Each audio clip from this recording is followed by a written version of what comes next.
This is episode 2 of our Despite My Anxiety 3-part series, where we are chatting to women who are out there, who are making their mark and living their life despite having anxiety. Today's special guest is Mary Simpson. Mary is an artist, designer, and proud mama from the Bouddi Peninsula in New South Wales. She has 20 years experience in branding, illustration, and graphic design. Recently, she has returned to art making, which was her first love. Anxiety has followed Mary around since early childhood, and it was spurred on by acute asthma, yet it was only diagnosed for her once she became a mum. It is still a daily challenge for her, but it has taught her so much about holding boundaries and prioritising self-care. These days, Mary acknowledges the fear and she does the things anyway, having returned to her art as a form of DIY therapy to calm her mind and make her feel alive. I can't wait for this conversation. It is going to be so beautiful. Let's get straight into it. This is Inspired Wellness with Jessica, a safe space for women impacted by their emotions to unlock hope and discover ways to elevate emotional wellness holistically for long-term health and well-being. I am your host, Jessica, advanced EFT practitioner, holistic counselor, meditation therapist, and advanced life coach. Join me for real, raw conversations to educate and inspire you to take control of your emotional well-being. I am so grateful you are here with me. Let's dive straight in. Mary, welcome to the episode. How are you today? I'm well, thank you, Jessica. How are you doing? I'm really well, thank you. Going really well. It is so lovely to have you on here. We just had a really nice little chat before we started, and I think that anybody who's listening today is going to get so much value out of hearing what you have to say and your story with anxiety and everything. Now, I did introduce you before the show started, but would you like to just give our listeners a little bit more about who you are and how you got to where you are now? Sure, absolutely. I suppose I've always loved art from being a little girl, growing up in the Blue Mountains of New South Wales, climbing trees and exploring caves. I was completely free range, and I think it really fed into my creative sort of spirit. So I've always drawn. I was always into color, painting, whatever I could do. So naturally, that was something I gravitated towards when I left high school. Told though in the 90s, you're never going to make any money as an artist, like every other artist has been told. So I suppose I went into graphic design thinking that it was the closest thing I could do that would at least pay my bills. I really wanted to pay those. And Kind of important sometimes. Yeah, absolutely. I'm very logical like that. I really I suppose they did one of those studies on my brains and I came out kind of even brained, if you could, I don't know, I suppose you know the words for it, but I use all the quadrants of my brain. Okay. So it's kind of interesting. Being me is interesting because I love maths, I love science, I love art. And it's sometimes there's lots of people up there having little chats together. So it's an interesting mix, but I find that art is a science in itself, really, and design has been a wonderful job to have. However, it is kind of dependent on what the client would like. At the end of the day, they'll kind of say yes or no to whatever you've created. So lately, I've felt that I've just needed to express who I am and what I feel, and so I've gone back to art in my spare time that's limited. I have two little girls. Absolutely. Yes. I have a wonderful business husband. life. Yeah, that's right. Yeah. So you're kind of juggling the money-making stuff. And then I have two little girls, a little puppy. I live on the Central Coast and we have built a beautiful life. But yeah, it's not without its struggles like everybody else. I think that the mental health factor has definitely played a part in my decision to go back to art, but in a way that's been a blessing. So that's where I am at the moment. I still kind of call myself a bit of a novice when it comes to fine art because I've been dabbling in graphic design for so long, but it all kind of relates to each other. So yeah, that's me. So you mentioned mental health and how art has been helping you with that. I know in your bio you spoke about having asthma as a child and how it wasn't really though until you were older and you became a mum that you were actually diagnosed with anxiety. Do you want to share, or are you happy to share with us a little bit about your journey with anxiety and sort of how you've experienced it and what's happened for you with your anxiety? How's it impacted your life? Yeah, absolutely. So I think the asthma thing, my journey, I was very little when I had it, was quite severe. So I was hospitalized many times. There was one particular time I was still in the Blue Mountains. I probably was 7 or 8. So I was old enough to have those memories quite strong in my mind. And I really did feel like I was drowning, but not in water, so drowning in air. And that was my first real fear, that I might not survive. And I think for a 7 or 8-year-old little girl, that's a lot, and it's something that Asthma Australia have acknowledged. I did a quick little search because I like facts. It turns out that 38% of people with severe asthma have symptoms of anxiety, and also it's like we're twice, as asthmatics, we're twice as more likely to develop anxiety than everybody else. So there is a link, and it's almost a vicious cycle.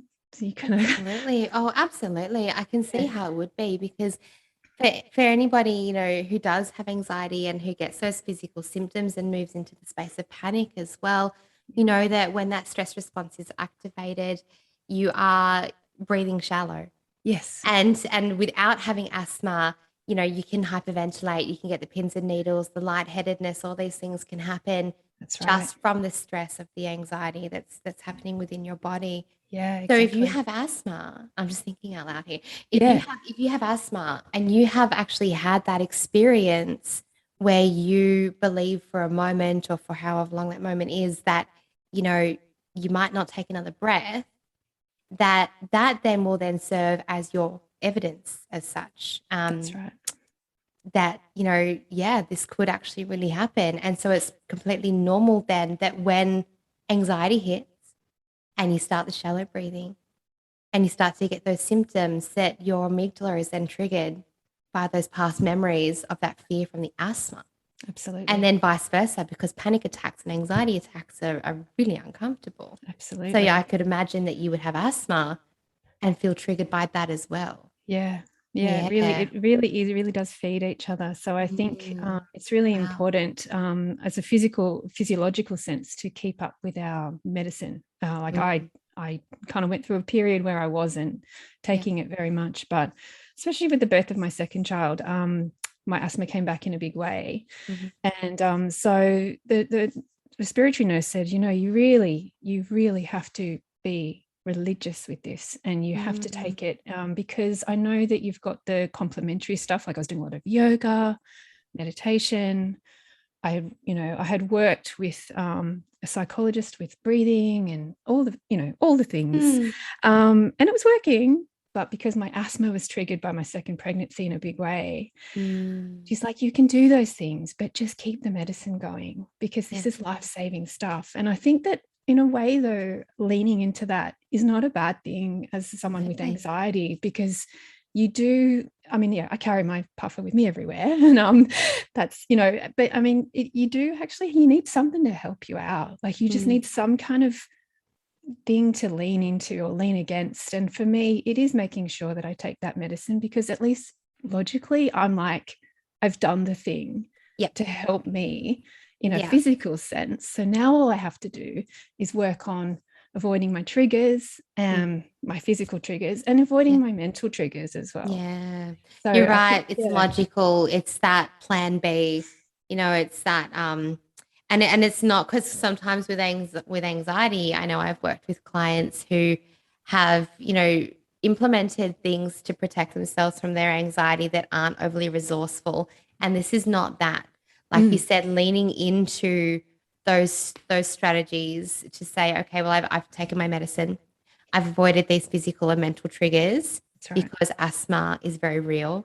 Yeah, And it's a very real condition and it's very scary and it's life threatening. that's right. Yeah. So yeah, so it's absolutely, you're right. Taking that medicine, knowing logically that I have done the steps that I need to take Yeah. to do the best I can Yeah. to help myself in this situation. Absolutely. And it really does help to break it down that way, for me anyway. Mm, And I think people with anxiety, we're also such individuals, aren't we? I mean, absolutely. what works for me is not going to work for you. But from a personal perspective, this is what works for me. I like ticking off things that are in my control and then trying to let go of the stuff that I can't control, and accepting that has been a big, big thing in order for me to get by. And it's actually a bit of a surprise to a lot of people that I have anxiety, because it doesn't always seem that way from the outset. And I think as a kid, just going back to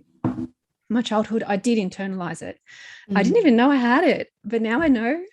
Yeah. And when I think back, I think, my God, of course I've had it my whole life. And I just overworked. I just studied hard. I stayed up all night at uni getting it perfect. I turned into a perfectionist, and I think that that's where I kind of funneled the anxiety in a way, or I'm not sure if that's the right word, but it's also a form of anxiety, is that need to have that control, to have things not go wrong, to be perfect. It's a little bit like how OCD and things are also a form of anxiety. absolutely. It's that, that my logical brain thinks that I can control this and that Yes. I can prevent this. Yes. Even though the logical brain might only be in control for about 5% of what we actually do during our day, right. let's let it think. As long as the strategies are resourceful for you, as long as the strategies are helping. Yeah. Tell me though, when you were staying up all night and you were in this mindset of I need things to be perfect for them to be right, was that resourceful for you? No, it was terrible. It was destroying me. Yeah. And I was getting, like, my immune system obviously was getting absolutely thrashed. So I was getting sick just from this ridiculous pressure I put myself under. So I think, and unfortunately, it just didn't stop into my working life. I would love to say that I graduated and I learned my lesson, but did not happen. I think that's when you're a high achiever. I got really good grades all the way through, and because I worked too hard and I didn't have a balance. And I went into my first few jobs and I wanted to impress them, and I suppose even worked late in those jobs. And unfortunately, it's a part of the industry. And I think all around, I think any creative listening today would be saying, "Oh yeah, isn't that what everybody does?" I mean, we all kind of there's deadlines, and they don't move for you. When you've got something happening, it's just got to be done. And we work incredibly hard, the creative industry. So I think that it's par for the course a little bit for that that job, but it all has to be broken down. It's not a good thing. Yeah. I'm acknowledging it as it just felt like it was expected, but it shouldn't be like that. I don't want to see young creatives doing it. I don't want to see a lack of boundaries continuing, because it definitely was for me going through, and I feel like that's just got to change. Absolutely. Yeah. And those boundaries are going to be key for any kind of stress and burnout prevention, which obviously is going to feed into anxiety and things as well. So, that's right. And I loved, going through the CBT with my first psychologist. She just kept saying to me, "But Mary, what's the worst that's going to happen?" And I love that. Like, I know it's really overused, I know, but it's just so important. It's so profound, because I would then say something like, "Well, I would miss the deadline." And then she goes, "And then what?" And I would be like, the world's going to explode. I don't know, like, it kind of, well, actually the client would just get really annoyed, and maybe you would have to apologize, and maybe you would have to give them a discount, or maybe and well, maybe nothing would happen because it's a fake deadline, which happens a lot. Yes. You know? Yeah, absolutely. And you kind of think, well, it's not worth my health over that. Absolutely. That's a really powerful process, that chunking down. So what will happen, what will happen, what will happen. And once you get down to the core of it, you realize, a lot of people realize, there's a story behind it. Yeah. And the story has come from something that you believe and that you're telling yourself that will happen, that, likely won't. Or if it does, is it worth your health? That's right. Is it actually worth the stress that's causing you and the physical state of stress and anxiety that you're in because of it? Absolutely. There's something you said earlier, which I just really want to reiterate to for anybody listening. And that is, you spoke about looking at what is within your control and letting go, or trying to let go of, and accepting the things that are not within your control. I talk about that a lot. And I just really wanted, for anyone listening, just to really point that out, because with anything, any stress or any anxiety, or really just, I even find it, even as a mum, I find it hard to let go. Yes.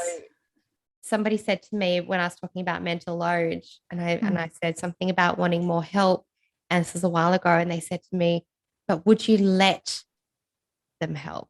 Would you let it go? And I just had this wall up, and I was like, well, no. No.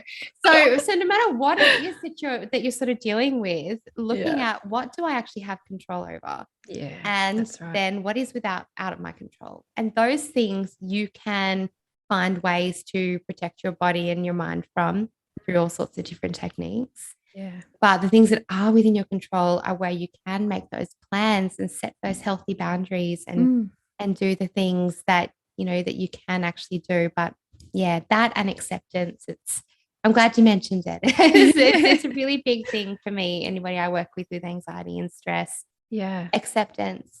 Absolutely. It really is. And I think when you realize that all you're going to do is maybe just disappoint somebody, then you have to unpack that a little bit and think, is that going to be that bad? Do I have to keep everybody happy in the world? Absolutely. Not really my job. Absolutely. And there's going to be a lot of challenging beliefs and feelings and mixed emotions around unpacking that, keeping everybody happy. But yes, for a lot of people, that's a coping strategy. It's just how we've learned to navigate, how we learned to survive as a child, and it's come with us into adulthood. And maybe it's not working so well for us now. No. And it's a hard thing to get rid of. I'm a definite people pleaser. I still struggle. Yeah. So it is, I acknowledge how incredibly hard that is. But I think it's just that daily reminder, like, yeah, you're upset that I didn't do the thing, or I'm not, the most resourceful, I'm not your rock all the time. Yep. Yeah. Absolutely. And that's okay. And learning to accept that and let it go is a big thing. And as you said, it's a journey, it's a process. Nobody wakes up and magically lets go of those coping strategies. Absolutely not. But awareness of them means that you can inch by inch, step by step, make it better for yourself. So, and then like looking back and thinking, like, what did the old me do? Yeah, it's so great. Like even just 5 years ago, or even last week, I just think, no, you've grown. This is good. You're getting better at saying no and holding that boundary. Yeah, absolutely. Yeah. So you mentioned earlier that you have recently stepped back into art for your mental health. Can you tell me a little bit about how you're doing that and what that really means to you? What does it feel like when you are using your art as let's call it what it is, a form of art therapy, really? Yeah, absolutely. And I've only just come to that realization that that's why I yearn for it, or I need it. It's because when I'm painting or sketching with charcoal, getting really dirty, and look, I love digital stuff in terms of what it can do and how it can reach people, but man, I just need to get filthy with my materials. I'm all for the dirt, like just get it all over my fingers and smush it around. It's actually the sensory part is key, I think. So yeah, for me, it just feels like I can't worry about stuff when I'm doing it. which is a challenge actually as a designer, because there was always an end goal and a beginning, and there was a process in between and a checking, and you had to ask people if it was okay at every step. And now nobody is going to judge you. You don't have to show anyone. And so I feel really that I can let go, and I just feel, it's just not me in there. It's like, it's me, but it's a different me. And I feel like it is like tapping into the subconscious, because I'm actually almost expressing myself without words, which is so lovely. Absolutely. I love a good word, but we were having a bit of a chat just before we started recording about tapping into that subconscious and how the subconscious communicates in imagery. And so what you're saying, it just sounds so magical. I don't have much of a creative outlet for me at the moment, and I know it's something I'm aware of, and I have been sort of thinking, I used to love dancing, movement, moving my body, and that's how I would have my creative release. Absolutely. When it comes to art, I'm a stick figure drawer. That's okay. I've recently experienced some art therapy as a part of my clinical hypnotherapy diploma, because that's we've been learning art therapy as a part of that, and it did actually amaze me. Not that they were good. I would never show anybody these pictures, but the things that came out, which was just my subconscious pouring itself out onto the paper, pouring out the feelings I was feeling, pouring out, drawing with your left hand. So it was like your inner child was drawing, all these things. It really just blew my mind how good it actually felt to just let the subconscious communicate in that way. You don't have to think about words. You don't have to think about anything. It just flows. Absolutely. Your body like almost needs it to come out. Yeah. I feel like you feel it in a cellular level, like it just has to come out. And I think that look, the way art's taught in schools, they have to tick off skills. And I think that's one thing I really wanted to sort of communicate, was that I know you say you're a stick figure drawer, but I would challenge that idea, only because I have met a lot of amazing people who can do amazing things, but they minimize themselves. And I reckon, I think it's more about finding out how you are an artist, not so much whether you fit into what somebody else's idea of good art is, but more about discovering where do you fit in and what's your art. And I honestly do feel like just a bit of coaching could get anybody. Like, I think we could all sing, we can all talk. It's just about finding our own voice. So it's about finding your artistic voice, I suppose. I love that. And I am going to start doing that. I'm still working out the beginnings of it, but I'm going to start just doing it with friends, because the ones that keep telling me how they're not artistic, I'm desperate to show them. I want to prove them wrong. I just want to show them how amazing it can be to learn a few skills. But really, I think the idea of the artistic genius needs to go. It needs to die. If someone's born talented. I think I saw you mention, that idea that someone is born talented, so they are an artist. Let go of that idea. Really, we should just let go of it, because it's only because I was interested enough to learn the skills to hone it means that I'm an artist. But that doesn't mean that anyone else who, maybe later in life picks it up isn't going to be amazing. But also, beauty is in the eye of the beholder, right? So like, well, my 5-year-old thinks my stick figures are amazing. So there we go. Does. Oh, she's 6. Oh my god, my 6-year-old. I bet she does, because nothing wrong. You're recovering from COVID. I'm lucky to know what my name is right now. I know. I feel you.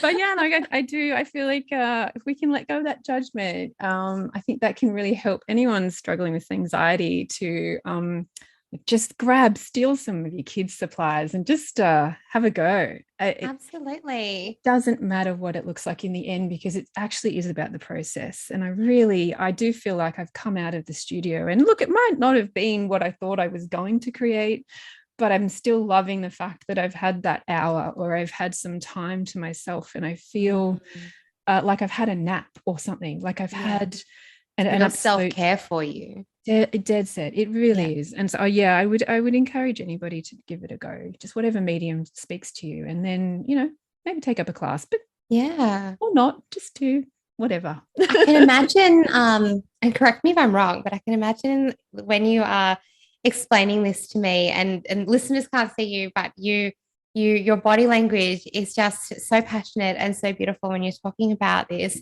Thank I you. can imagine from just the way that you're moving and speaking that going into that hour and making the creation, no matter what it might look like, is like being in like a meditative state. Yeah, So absolutely. you'd be getting all of those benefits too of like the meditation. You're bringing in your parasympathetic nervous system, helping your mind and body to reset Absolutely. out of Yeah. those stress responses, out of the daily grind of the late nights and the deadlines and the kids. And what an Yes. amazing way to do self-care. Yeah, actually, Mm. thanks for saying that. I hadn't really thought about it that way as self-care. I think yeah, for me, I suppose when you monetize something, yeah, it puts a bit of different pressure on it, Yeah, doesn't it? absolutely. So I suppose that it's probably a good thing, actually. I always think, oh, I wish I could go back and talk to 20-year-old Mary and tell her to just be an artist and don't worry about being a designer. But no, I think the journey, you can't regret too many things, hey? And I think that Yeah. maybe it was the right thing to do. I was able to buy a house. I was able Yep. to support myself and have children. And Yeah. but yeah, I think it's a good time for me to see what I can create and whether anyone wants to buy it. Yeah, And if they absolutely. don't, that's okay. I'll There keep will be. trying. You'll connect with the right people. I think Yeah. it's like with anything that is so personal, whether it be coaching or, like I'm into holistic counseling and those sorts of that area. But I can imagine that even with art, like it's so personal. Yeah. So it's okay if you don't connect with everybody. That's all right. Exactly. Like Yeah. you'll find your people and they're gonna That's love right. you. Yeah. I only need like 3 people to like my stuff. And are you out there? Oh, they are. They're listening today. We're going to manifest it. There's something actually really interesting that I think you said maybe pre-show or it might be in the notes that we had a chat about beforehand. And I just, because you're talking about how, anybody just give it a try. Mentioning though, and I think it's important to mention that anxiety can creep in a sense of, well, I'm not good enough to do this, Yeah. or I can't draw because I'm a stick figure drawer, so I'm not an artist. So, Right. letting that anxiety, and I can actually resonate with that because as a part of this training that I'm doing, Yeah. we had to submit like a tree drawing. And I remember doing my drawing, and it's a beautiful process. There is no judgment in this process whatsoever. But I did my drawing and I looked at it and I was like, oh, well, it looks like a child has drawn that. And I judged it. And then when it came time to be in the class where we had to share our drawings, which by the way, some looked like, dead sticks and some looked like these intricate artist drawn trees. There Wow. was Yeah. such a range. But I just thought, why did I have this anxiety over sharing this picture that I had drawn? And I did it to myself. I Yeah. had stopped myself from sharing at one point that picture Yeah. because I was anxious over the story I was telling myself about my abilities. So Exactly. um yeah, there was something that you said about how anxiety can tell us that we're not good enough to do painting or drawing. Always. Um Yeah. but And I challenging it. challenging. And I still get that. I still get it. And like that's crazy, right? Like oh, that's a terrible word. I'm No, sorry. Let me no, cut it's out fine. that word. I really try not to use it. It's a it was back in the 90s, people said it a lot. I'm trying to get it I out of don't my worry. vocabulary. Most of my childhood was through the 90s too. So I can understand. Yeah. Creatives don't like making money. I used to think I could do all sorts of different things. Not that Yeah. everyone really told me I couldn't, but you know, Yes. you know what it's like being a Yeah. child back then. It just wasn't the done Yeah. thing. You go, you find a job, you No. make the money. No, it just seemed such a different time. But I mean, had I thought that I could make money at home just taking photos of things on my phone, oh my gosh, Yeah. like take photo on a phone.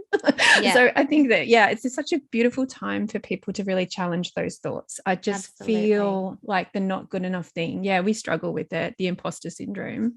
Yeah. But like, yeah, it's not for a collection, it's not for anyone to see. And you might be pleasantly surprised with what comes out, and maybe pleasantly surprised with how you feel after doing it as well, even if it's purely for that benefit. Yeah, and that's right. The result isn't what it's about. But even looking at it and going, well, what is that trying to tell me? So that in a way for your subconscious to kind of communicate with your conscious mind is like, absolutely, what am I trying to tell myself right now? Well, where do I need to take note? And I think that art has that. It's my attention and bring awareness to my life. Absolutely. And you said before we started recording, and listen to it. Yeah. And listen to it. Just so to listen. quote you right now, when your subconscious is speaking, we wish, let's listen to it. Yeah, that's right. Absolutely. Yeah. It's really, I just think we're all born with the potential to, whether it's dance or art or whatever it is that you want to do. I think we've all born with that potential to express ourselves, but there's something niggling away saying that's not you, and just giving you this narrative. And it doesn't mean you're going to quit your job and go be a Broadway dancer, but it's just, kind of giving you a roundness, kind of filling in the parts of you that maybe need to come out, that you need to listen to. And as long as you can quiet your mind, your logical mind enough to actually take note, I think that's pretty powerful. Yeah. Absolutely. I know you mentioned that your journey with anxiety has been a long one, from childhood and then really realizing what that was. Can you tell me though, what things have you been able to do in your life, right from even if it's something as simple as just getting yourself out of the house, right up into something with business? What have you been able to achieve? What have you been able to stand up and do despite having anxiety? Well, I think the biggest one for me has been with this year, so I might start this year and head back. Would be attempting to enter the Archibald Prize. So I did enter it, I just didn't get selected, but that's a huge thing for me, because I would have told myself probably 6 years in a row for the last 6 years that no, you can't do it. You'll never get time. You'll never be able to do it, or it'll not look like the person. But like my sitter, Melinda Schneider, who's my good friend here, she put it on Facebook and everything, and I was not ready. I can imagine someone with anxiety going, "Oh no, it's not. Oh, what? It's not ready. I'm not ready." But she's a darling, because she just kind of went, hell yeah, this is awesome, put it out there. And I think also I would have, like, the fact that didn't get selected, the old me would have said, oh my god, that's so embarrassing, and everybody has seen it, but I didn't actually go anywhere. How embarrassing that it was known about. And the response was overwhelming. Like, people were like, oh my god, I love this artwork. Yeah. It made me I kind of wanted to cry, actually. Yeah. My husband's like, hey, because it just blew up, and the comments and the love was unreal. Yeah. And someone who kept saying, you're not good enough, you could never do this, to get that response was, I don't even have words. Oh my god. Felt so beautiful, but also really overwhelming, and almost it kind of brought up a lot of emotions. I don't even know how to. I felt everything in that moment. Yeah. Oh, that's so beautiful. That fear of putting yourself out there, and when you use like the what's the worst that can happen type strategies that we spoke about earlier, I know, like, putting yourself out there, we have a story, a lot of us, I'll say we, because I know I've experienced it too. So a lot of us have a story that if we put ourselves out there and then we fail, that there might be judgment. But once you're able to break that down, well, where did that story actually come from? Yes, yeah. That's a big barrier that you're actually going to be able to be a lot more comfortable with doing something like that. What an amazingly brave thing, with all of these anxious thoughts going on in your head, all of this negative self-talk previously going on in your head Mm. to say, do you know what? No, I'm going to roll with this anyway. Yeah. Oh, thank you. Yeah, I'm proud of myself for just doing it. And I think Absolutely. that I've lately turning 40 last year was a big deal for me. You do not look 40. I'm looking at you over Zoom right. There is no way you are. Can you see no. the wrinkles? Yeah, like I'm so 40. But I would never have picked. I would never have picked. That's why I'm talking about the. If you're 90s listening, all the time. Mary looks early 30s. No more. Thank you. Oh, thank you. You're very sweet. Oh my gosh. I actually do still feel like I'm 18 in terms of my like who I am on the inside, but my body is telling me otherwise. But yeah, like I think turning 40, I think I've just decided that I'm not going to wait around for someone to come along and give me my big breaks or kind of fix things for me. You know, I don't know what I was waiting for, and I've got to be my own superhero. So despite the anxiety, I really just am jumping in, like whether I can work out how to swim or not. And I don't know how I've come to this point. I suppose it's just having been diagnosed with anxiety for at least 9 years now. You get to a point where you just don't want to feel that fear and then still not try at life. And I think that you definitely for me, I just was like, well, I'm actually pretty used to feeling anxious now. I'm accustomed to it. That sounds so strange. And sorry, it's just kind of flowing out of me right now. No, and that's okay. And it's actually, you're actually right though, because the chemicals that our brain releases when we're in states of anxiety, the cells in our body, they have receptors on the end of them, and they take in those chemicals. And it's a little bit like how maybe the first time you have an alcoholic drink, you might be knocked on your butt straight away. Or that's still me after one. But, it's less expensive. But the more you drink the alcohol, the more accustomed your body becomes to it. It's a little bit like that. The cell receptors actually grow and change so that they want and take in more of those chemicals.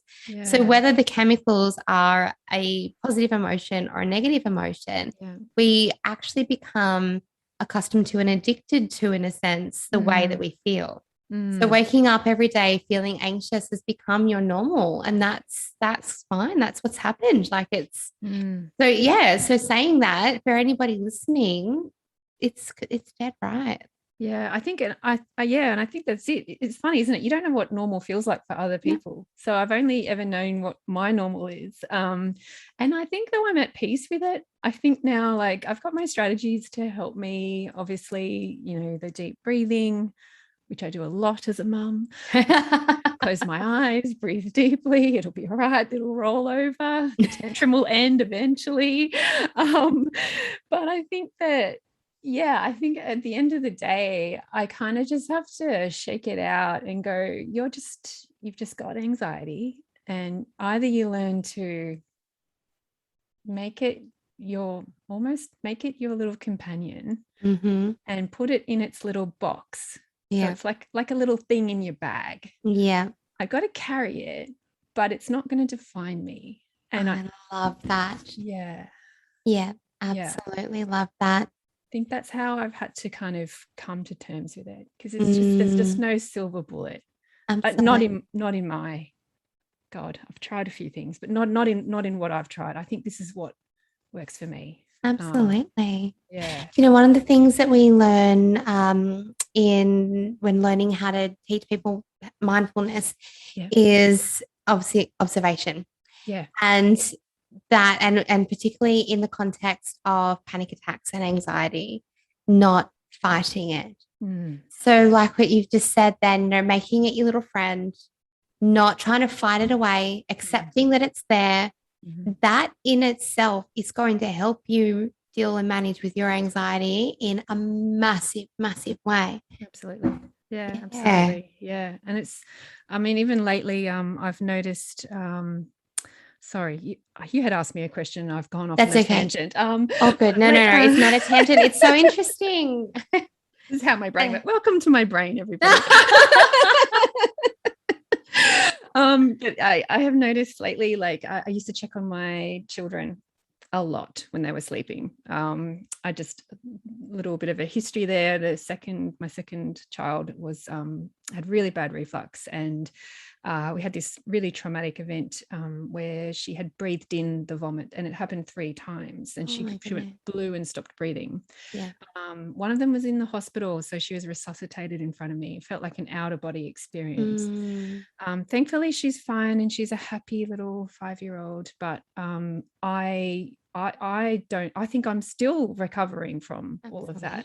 Yeah. So it ended up being diagnosed with PTSD, which is a tough one. It's a really, that's another level. But I would check on her.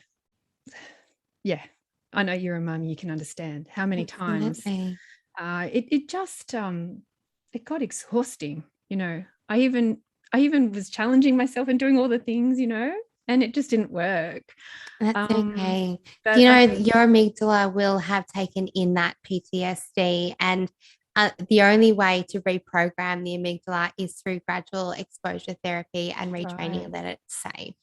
So, for example, I do that with EFT tapping. So we go through an event, and while we're tapping, we're sending calming signals to the amygdala to say, this awful thing that's happened is actually safe for me. And it would disconnect then that association. Amazing. So, sometimes those strategies, particularly when it comes to trauma and it comes to PTSD, those typical anxiety strategies, because a lot of them are quite logical, but the amygdala's association is not logical. No. So they're not always going to work. Yeah. And that's why I thought, because I had the anxiety and depression diagnosis from my first child, and I was 4 years in with all of that, and I felt like I had a handle on it. Had beautiful second pregnancy. I even, I'm quite brave. I attempted a VBAC, and I was able to. I'm really proud of that. That anxiety would have probably dictated, no, just go for your cesarean. Yeah. But I really wanted a vaginal birth. And so I did. I went for it and I got it. And I was really, really thrilled. But when the PTSD came, I was not ready for how intense that was going to be. Yeah. And though I through some counseling and a few other therapies, I do feel so much better today. She's 5 years old, and I think I just had to be patient with myself. And I do feel, wow, I don't even check on her. Like, it's terrible. Yeah. Like, she goes to sleep and I'm like, I'm going to sleep and I'm out. No, but you feel safe. That's your nervous system has begun to recover from that trauma. Yeah. So you feel safe enough to allow yourself to go to sleep. Yeah, it's amazing because I just didn't sleep for so long, and I feel so good about that. And I hope that anyone who's listening that's kind of struggling with sleep knows that there's other people out there who've been where you are. I am able to sleep, and I know that she'll get up and she'll go, "Mummy," if she needs anything. And it's look, it's just such a happy ending to a story that I was like, I don't know how this is going to end. I don't know when it's going to end. I couldn't stop waking up in a fright every 20 minutes. Even if I did go to sleep, I was up like, oh, how exhausting.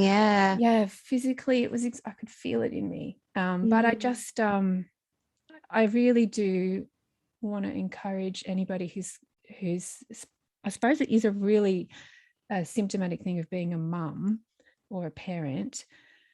Those worries, they just don't they intensify? And they do. Oh, they do. And then coupled with the trauma, like we spoke about a bit earlier with the asthma, if you've had something that gives your logical mind evidence that this could actually happen, whether it's happened to you or it's happened to someone that you know, or you saw it on the news, something has told your logical mind that is actual evidence. That's right. It just really amplifies that anxiety and that. Absolutely. Yeah. So I think it's wow. It's just, I think the more we talk about it, I think the easier if we all just feel like one big kind of community where we can talk about this stuff. Oh, wouldn't it be amazing? Wouldn't it be amazing if we could actually say, I think that's the one thing is that being just told that you're an anxious person, I feel like that's really dehumanizing. I feel the same. Yeah.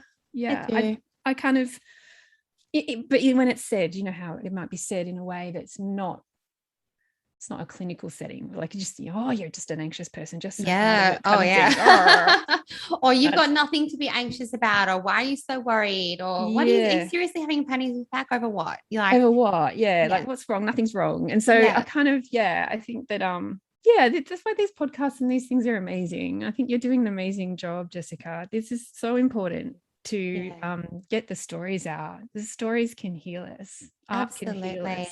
And like you said, that community aspect too, just knowing, I know with anxiety and a lot of people that I speak to, as well as my own experiences, are that you feel like you are the only person going through, or not, other people are struggling. Yeah. But you think because the symptoms are so continual and they've got that element of fear or terror behind them, you might be having the panic attacks, you might be having those constant feelings, it might be the constant thoughts of doom or worry. You feel like you are going crazy. I'm going to use that word now because that's how it feels. That's honestly how it feels. Like you don't have that control over your mind, maybe not even that control over your body. Yeah. And you're losing your mind. Yeah. And it's actually really nice, one, to know that those symptoms are completely physiological and they're completely normal. But two, that other people experience them as well. It is actually nice to know that, because it breaks down that anxiety just a little bit. It does. It really does help. Yeah. That's why I really needed to read other stories about people with PTSD. I needed to read other stories about people with postnatal anxiety and depression. I needed to read all of this. And I did. I just was like, I need to find my people. Yeah, where are they? And it did how far you have come just from what you've shared with me. Wow, that is amazing. So far. It's been a journey. You mentioned art therapy obviously is, or not even art therapy, but just art for you. As a beautiful creative soul is, one way of your favorite ways to support yourself. Do you have any other things that you think our listeners would benefit from hearing of? And again, disclaimer, everybody's different. What works for some might not work for others, but do you have anything? What are your favorite ways to support yourself through anxiety? I think one of my favorite ways is super daggy, but I love dancing. I have grown up as an Irish dancer. So I don't do that in the kitchen. It's a little dangerous. Going to kick my dog or something. But I love dancing. I'm so daggy. I just love it. I will dance through a fear, which is so weird, but I might be in the kitchen. I'm in the kitchen a lot, and I will just put on the music and sort of dance it out. I don't know. I might sing about it. I might sing about, actually literally sing the thoughts. Okay. Just, I suppose, tapping into the other, you tell me what part of the brain I might be tapping into. But I think I know, using all of those different ways though to express how you're feeling that's I only giggle like that because I have done that myself previously and I had completely forgotten about it sometimes, because I like to talk to myself. It's just how I get through my day. I'm doing this now, okay, I've got to do this, blah blah. But I remember singing to myself at one stage, and so I had a little giggle because I was like, I know what you mean. I'm so glad I'm not alone. No, you're not. So dancing, singing it out, however works for you. A lot of seriously, breath work is everything for me though. Number one would have to be like just really slowing down my breath and consciously breathing with my diaphragm and making sure that, checking in with the asthma symptoms, but sometimes it's more than that. It's just, have I even taken a proper breath in about 10 minutes? I mean, like, am I just breathing up in my shoulders somewhere? Like, that and really too easy helps. to do. It's too easy to do. So much. And I think water is one other big one. I love just a shower or a bath, I do live near the beach, don't always get down there, but I this just floating in the ocean is everything. And to me, when I feel really overwhelmed with anxiety, there's something about water and just being immersed in it. It's almost holding you, hugging you and supporting you. And allowing that weight to lift off as well. Those times that you're floating, you don't have to hold all of that pressure. Yes. The weight of the water can take it for you. Yeah, it's unreal. Like it's such a beautiful, I mean, hydrotherapy was a part of my asthma plan actually. So it's always been a connected thing. And it really still does work beautifully. A lot of the times I just have time for a shower, but I will say, oh, how good is water? Yes, I think that, and exercise is key, I think, for me. Yeah, I love exercise. I agree with that. Just finding the thing that works for individuals is really important. Like, I mean, I'm not into running. Oh God. No, me neither. No, thank you. Jog a little bit. I actually don't mind Yes. jogging really on a treadmill though.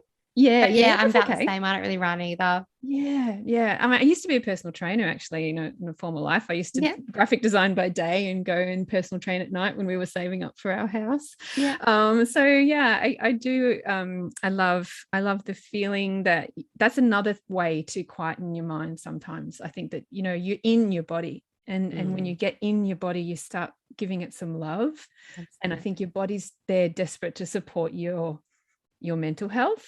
And absolutely. When you connect those up, for me lately it's been bar. I got a bar installed in my studio. My husband just found one from Bunnings and just popped it in. And so I do on my little app, I just do it connects up the dance and exercise and it's low. Amazing. Low impact, great for someone of my age. No, it's good for everybody, but it's easier than it looks easier than it actually is. It's challenging, but it's fabulous. It's such a lovely thing to do. So, I've always wanted to try it actually. I've got really dodgy knees, so that's the only thing that stops me. It's perfect for dodgy knees. To be honest. I mean, I can let you know what I use, but I found an amazing trainer and she does it through the Sweat app. It's I would love to know. Yeah, cool. Yeah, it's amazing. It's she's got arthritis. Her name's Brittany something. Okay. Sorry, the Sweat app. I think I have that. That's the Kayla.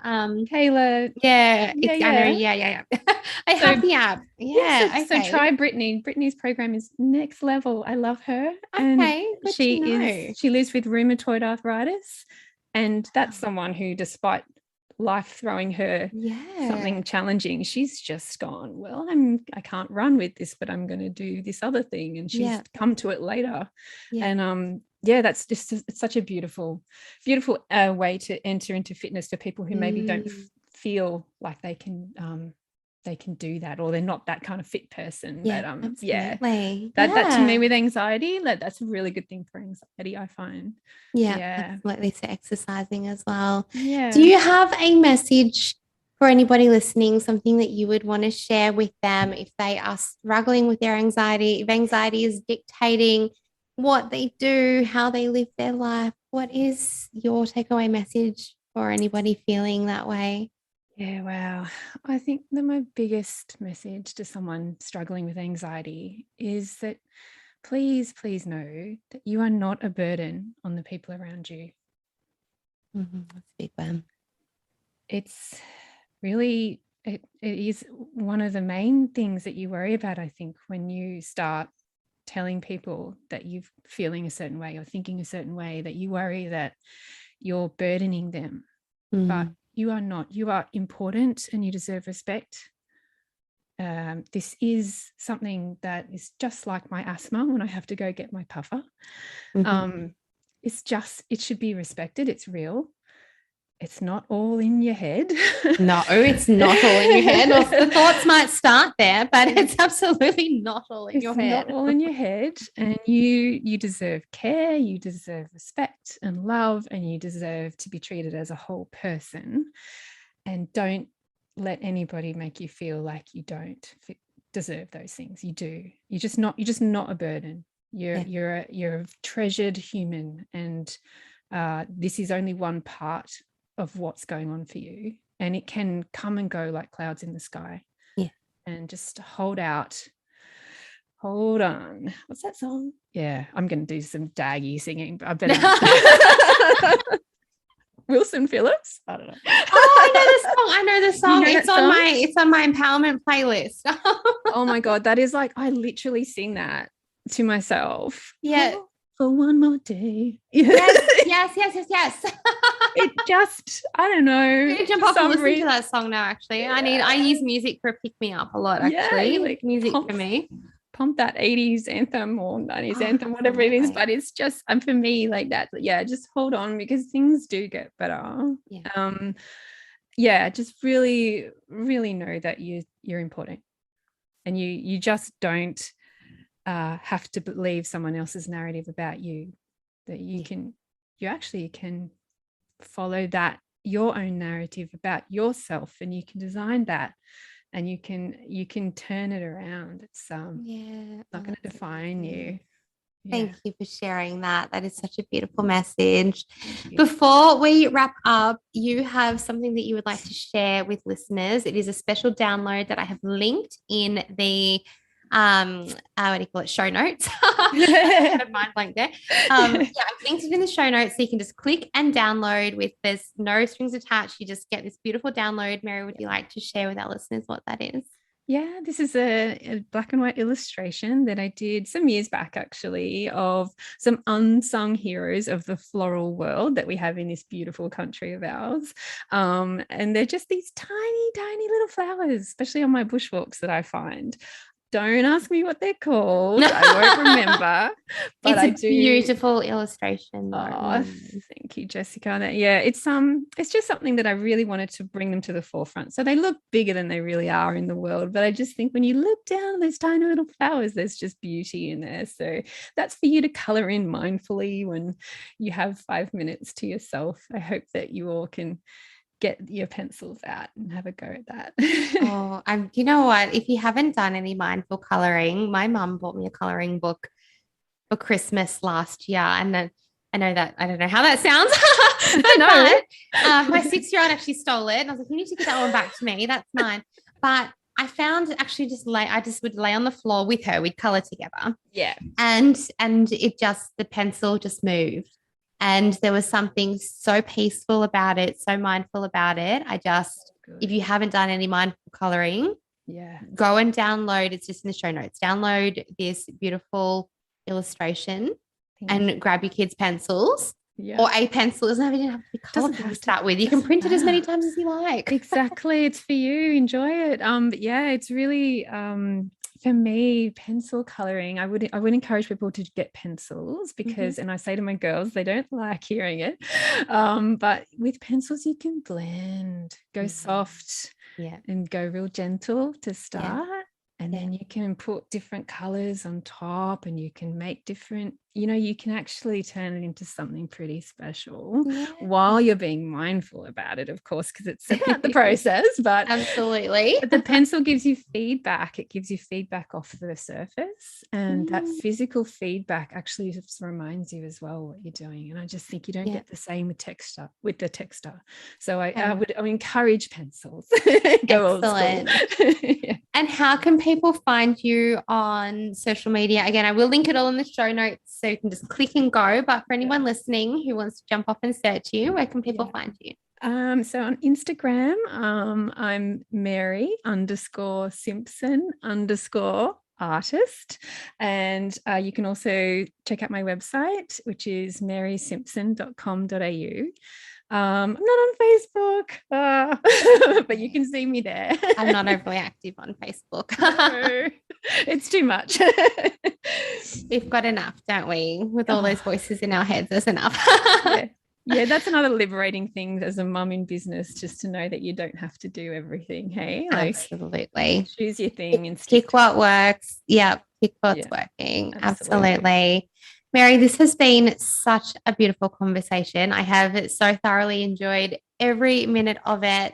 Thank you. Listen, reach out to Mary if you have been listening. Even I'm sure she'd love you to even just pop into her inbox and say, "Hi, I heard you on Inspired Wellness Podcast." Absolutely. And have a chat. Take a photo of your mindful drawing and tag both of us in your story. We would love to see that. I want to see it. I love seeing what people create. Please do it. Yeah. Oh my goodness. All right. Any questions or anything at all, you can reach out to Mary or myself through the links in the show notes. Mary, thank you for being here today. Thank you so much. Thank you so much for inviting me. I think what you're doing is amazing. And I hope that, I hope that it's been just as fun for you as it has for me. Thank you. It has so much. Thank you. Thank you for listening to Inspired Wellness with Jessica. If you enjoyed and found value in today's episode, then please help it to reach others who may also benefit by subscribing on your favorite platform and leaving a review. This would mean the world to me. To get in touch with me, inquire about working privately, or experience one of my online programs, then head to www.inspiredlifecollective.com.au, and I will see you on the next episode.